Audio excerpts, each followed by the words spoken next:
Hello everyone. So first of all, welcome. I would like to welcome you all to the first video of this data engineering series. So in this particular video, I'll be talking around the basics of a database, right? And what are all the data structures used. And so I'll be discussing, I think, the four topics: difference between OLAP and OLTP systems, and I'll be walking you by giving examples around how does those systems exactly look, and what are the different categories of DBs, what is client server model, and what is B tree, right? So without wasting much of your time, let's get started. So the very first thing I want to discuss is around just a second. Yeah. So the very first thing is around OLTP and OLAP. So, what does OLTP exactly means? OLTP means online transaction processing systems, and OLAP means online analytical processing systems. So, OLTP is anything like any DB which sits at the back end of your applications. Like suppose if I'm using Paytm, and so the backend DB could be like MySQL, Postgres, Oracle, Mongo, anything, right? So OLTP basically defines how we are processing our transactions on our systems on daily basis, right? So yeah, so like let me show you example. So suppose there is a user here, okay, and he or she is basically doing some kind of a transactions via his mobile, and using some like Paytm, and yeah, and then whatever data goes in on the backend system, suppose it basically goes to some of the system which we call it as a DB, right? So a lot of transactions are actually happening here, like millions of transactions are happening here, right? So we basically call such a system as an OLTP system. It's like write heavy rather than read heavy, right? So this is just like a small example, which I wanted to give you. So yeah, this is where our backend team basically works on, right? And apart from that, where the data engineering worlds come on to, like now suppose any of the need comes in where you basically need to put some ad hoc analysis. So if you just to try to put suppose something like a sum of some kind of a table, suppose sum from some table, right? It will take a lot of time, and maybe the query may time out, right? So to actually fill this particular gap, we basically create, or we basically have other set of things or other systems. We basically have something like MPP systems, right? So massive parallel processing. So how these system basically works is, oh, like by the way, we call such test systems as OLAP systems, right? These systems are particularly designed for really heavy read queries, where you basically want to analyze or scan the full amount of data, right? It basically goes by the worst case scenario, like if you want to scan the full table, right? Though we try to define partitions or index, like based on different systems. So MPP systems basically have so MPP systems is just like there is a leader node. So this particular thing is a leader node, and how basically it works is it try to distribute the data into these compute nodes. Okay, so these systems work as a individual CPUs, or individual systems, right? And they basically communicate over a bus network. Okay, so there is a bus network. I'm not drawing an exact diagram, but I'm just trying to show you, like how an OLAP system basically looks. So this is an OLTP system, right? And this is an OLAP system. uh, and to basically bridge the gap, we basically need something which we call it as data engineering, right? So yeah, this is around what is the difference between an OLAP and an OLTP system, right? And so yeah, So the next thing that I want to discuss is around what are the categories of DBs, right? So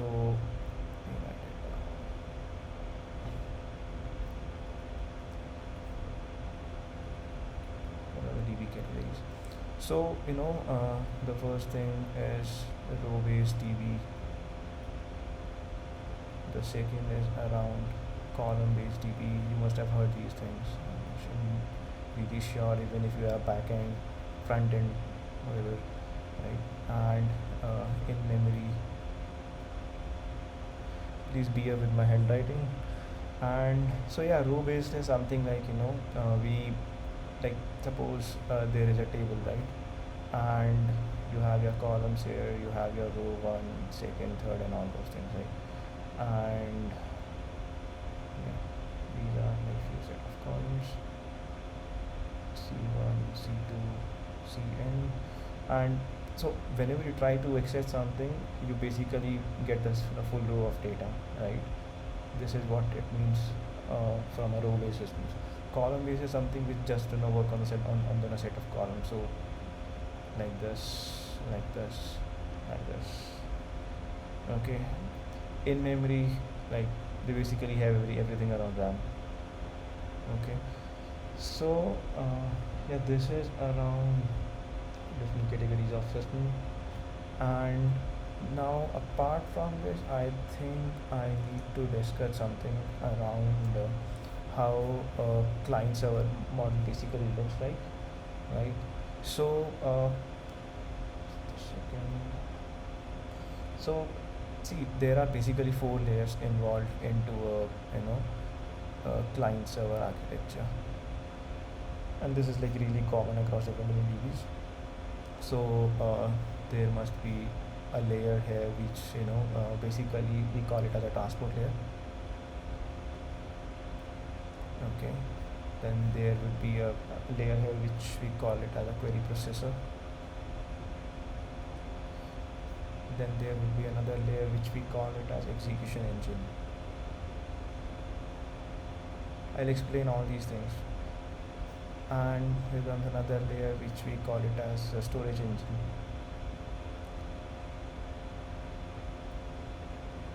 Right.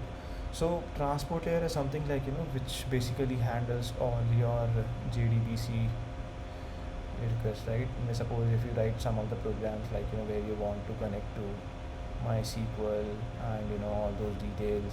So this particular things come here, all the requests comes here in this particular uh, layer. Query processing is around where we basically try to have our query plans, right? How our query plans will be made. So basically the logical execution, how that will be done. And yeah, apart from that, like how the syntax will be handled, like if the query is not compiled correctly, so in this particular phase it will be handled. Execution engine is like how the queries are working, whether those are working locally or remotely, right? Storage engine is like which kind of data structure we are basically using. So this is something like uh, we'll be focusing a lot on, because this is like a really important part. So like it do cover a lot of things, like one of the thing is like a B tree versus LSM trees, and how the transactions are processed, and how the caches works, and even uh, like how the concurrency is also handled. So this is around the complete client server architecture. I know there would be a hell lot of documents present for this particular thing.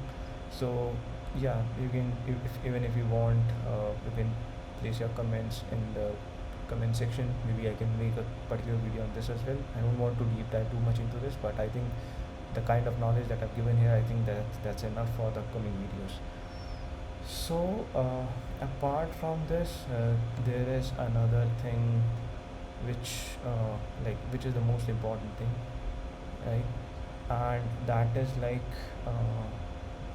B trees, right?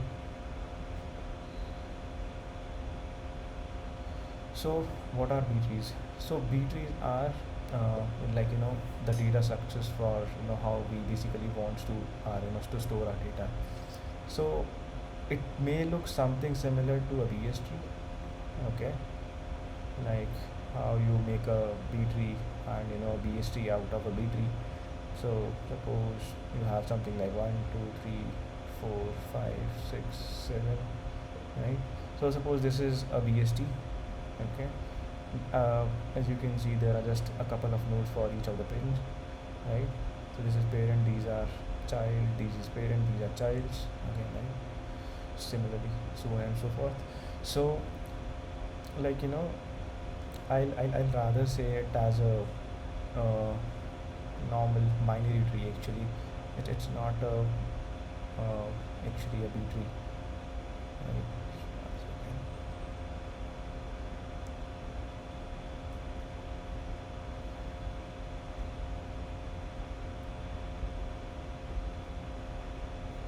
So yeah, this is a binary tree, and now I want to showcase you how does a B tree basically looks like.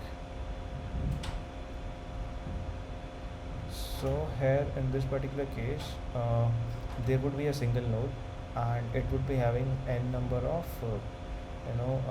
children to it, right?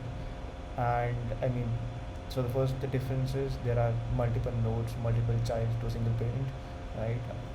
So similarly here, and so on and so forth. So so the very first difference is it has a really low height, right? So the difference is low height. So what is the advantage of having a low height, right? So a low height will basically, so rather than traversing the whole tree from here to here till the end, suppose consider it has a lot of other nodes as well, right? So if suppose if I want to search some of the data which may be present somewhere here, so I need to obviously travel the whole tree, right, from here to here. This is how the searches basically happens in a DB, right? In any kind of DB basically. I'm talking in general, okay. So rather than going and scanning the full tree, we basically go and make more childs for a single node, right? So rather than going to the deepest level, we may have that node, this particular node somewhere here or somewhere here. So we basically try to avoid level-wise searches as well. This is like one of the really important features of a B tree. So yeah, we basically have a low fan out, like just a couple of nodes, low height. Uh, this is what it makes a binary tree, like a good for search purpose as well.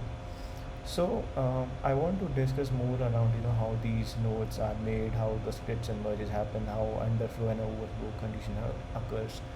Um, Suppose if a data wants to come somewhere here or here towards the end, how the things work.